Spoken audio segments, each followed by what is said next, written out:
Hi යාළුවනේ කොහොමද ඔයාලට? ඔන්න මම අදත් ආවා රසම රස රෙසිපි එකක් අරගෙන.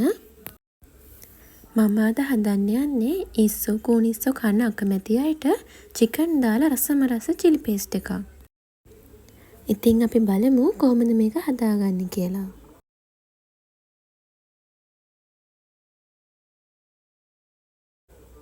මුලින්ම මම චිකන් ග්‍රෑම් 250ක් අරගෙන තියෙනවා.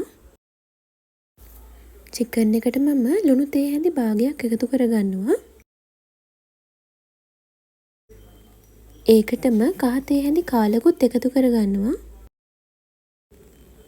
ඊළඟට මේ ටික මම හොඳට අනා ගන්න යන්නේ. කහයි ලුණුයි චිකන් එකේ හැමතැනම ගෑවෙන විදිහට මේ වගේ හොඳට අනා ගන්න. මේ විදිහට අනාගත්ත චිකන් එක විනාඩි 15ක් සීසන් වෙන්න තියන්න. සීසන් කරගත්ත චිකන් එක වැහෙන තරමට වතුර ටිකක් එකතු කරගෙන හොඳට තම්බ ගන්න.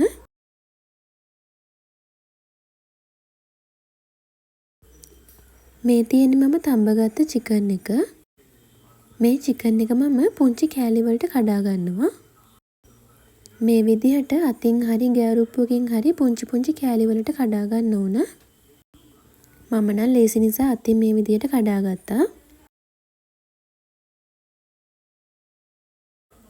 මේ තියෙන්නේ මම පුංචි කෑලි වලට කඩාගත්ත චිකන් එක.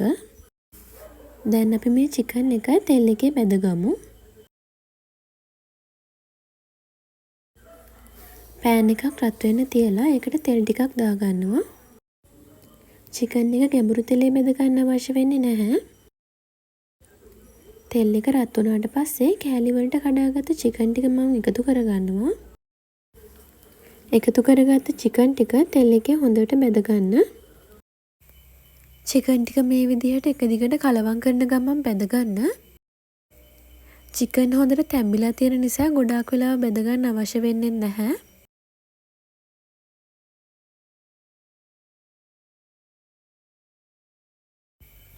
විනාඩි 4ක් වගේ කාලයක් අඩු ගින්දරේ බැදගද්දී මේ ගානට වගේ බැදිලා තිබුණා. තවත් විනාඩි 2කින් වගේ මම ලිප ඕෆ් කරගන්නවා.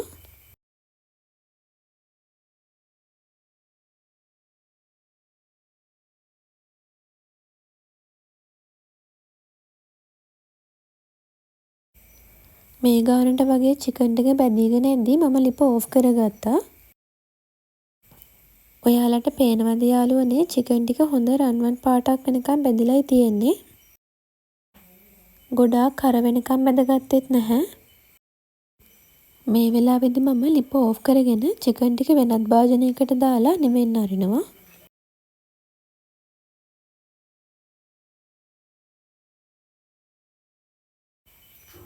මේ තියෙන්නේ මම බැදගත්ත චිකන් ටික. අපි දැන් මේක ටිකක් කුඩු කරගමු.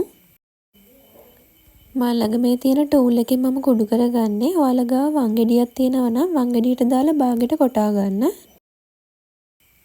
බ්ලෙන්ඩර් එකට දාලා කොටා ගන්නවා නම් හොඳටම කුඩු කරගන්න එපා. චිකන් ටික ගොඩාක් පුංචි කෑලි වලට කඩාගත්තොත් නම් මේ වගේ කුඩු කරගන්න අවශ්‍ය වෙන්නේ නැහැ. මම චිකන් ටික කොටාගෙන ඉවරයි. අපි දැන් බලමු චිලි පේස්ට් එකේ ඊටු ටික කොහොමද හදාගන්නේ කියලා.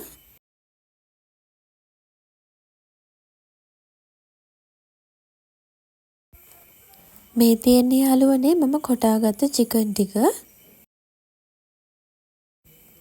ඊළඟට අපි චිලි පේස්ට් එකට ඕන කරන ලුණු ටික කපා ගමු. මම මෙතෙන්දී සාමාන්‍ය ප්‍රමාණයේ ලුණු ගෙඩි 2ක් අරගත්තා. ලුණු ගෙඩි 2 මේ වගේ හීනියට කපා ගන්න.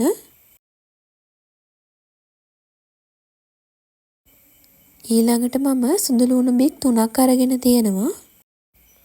සුදු ලුණු බික් 3 මම පුංචි පෙති විදිහටයි කපා ගත්තේ. සුදු ලුණු ටික ඔයාලට තලා ගන්න වුණත් පුළුවන්.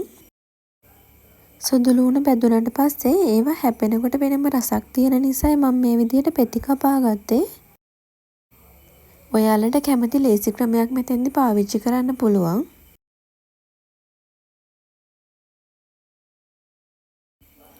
සුදු ලුණු ටික ඔක්කොම මම මේ විදිහට පෙති කපා ගත්තා.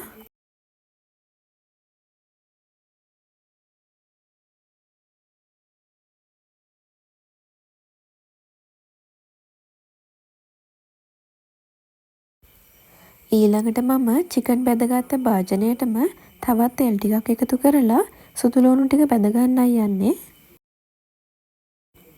කපාගත්ත සුදු ලුණු ටික ඔක්කොම මම තෙල් එකට දාගත්තා. මේ වෙලාවේ මම ගින්දර ගොඩාක් අඩු කරලායි තියෙන්නේ. අඩු ගින්දරේ සුදු ලුණු ටික හොඳට බැද ගන්න. සුදු ලුණු මේ වගේ රන්වන් පාටක් වෙනකම් බැදීගෙන එනකොට මම ලුණු ටිකත් එකතු කරගන්නවා.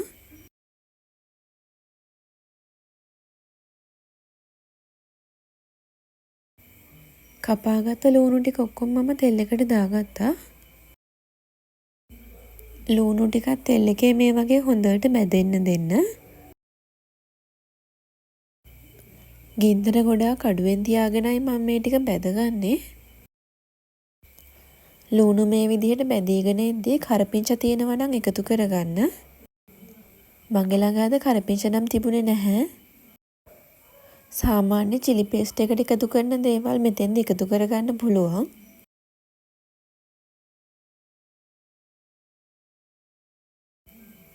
ලුණු ටිකත් මේ වගේ පාටක් වෙනකන් හොඳට බැද ගන්න.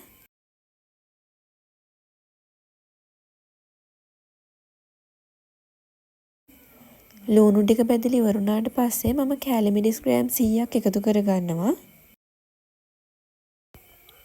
කෑලි මිරිස් ටික එකතු කරගත්තට පස්සේ ගින්දර හොඳට මඩු කරලා මේ විදියට හොඳට කලවම් කරගන්න. මේ වෙලාවේ ගින්දර වැඩි කරගන්න එපා. ගින්දර වැඩි වුණොත් කෑලි මිරිස් ටික ඉක්මනට කර වෙන්න පුළුවන්. කෑලි මිරිස් වල සැර අඩු කරගන්න මම විනාගිරි ටිකක් එකතු කරගන්නවා. විනාගිරි එකතු කරගන්න එක අත්‍යවශ්‍ය නැහැ. විනාගිරි එකතු කරගත්තට පස්සේ මම හොඳට කලවම් කරගත්තා. කෑලි මිරිස් ටික මේ විදියට හොඳට අඩු ගින්දරේ බැද ගන්න.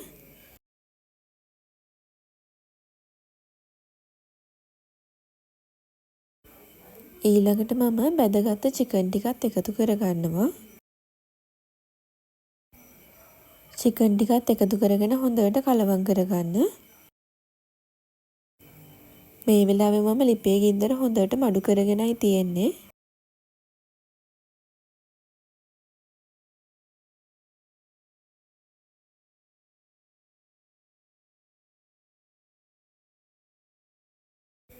ඊළඟට මම ලුණු තේ හැඳි කාලක් එකතු කරගන්නවා. ඔයාලගේ රස අනුව ලුණු එකතු කරගන්න. ලුණු එකතු කරගත්තට පස්සේ හොඳට මේ වගේ කලවම් කරගන්න. ඔයාලට කැමති නම් මෙතෙන්දී සීනි ටිකක් එකතු කරගන්න පුළුවන්. මම සීනි එකතු කරගන්නේ නැහැ. ඒ වෙනුවට තක්කාලි සෝස් ටිකක් එකතු කරගන්නවා. තක්කාලි සෝස් ඔයාලගේ රස අනුව එකතු කරගන්න පුළුවන්.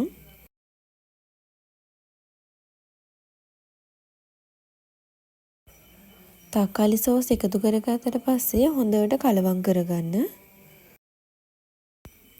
මේ වෙලාවේදී මම ලිප ඕෆ් කරගන්නවා. ලිප ඕෆ් කරගත්තට භාජනයේ රස්නේ තාමත් තියෙනවා.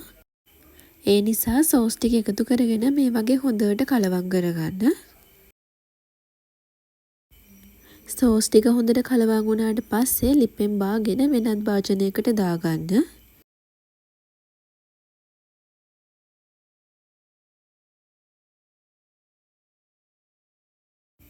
මේ තියෙන්නේ මම හදාගත්ත චිකන් chili paste එක. ඉතින් හරිම රසයි මේ chili paste එක.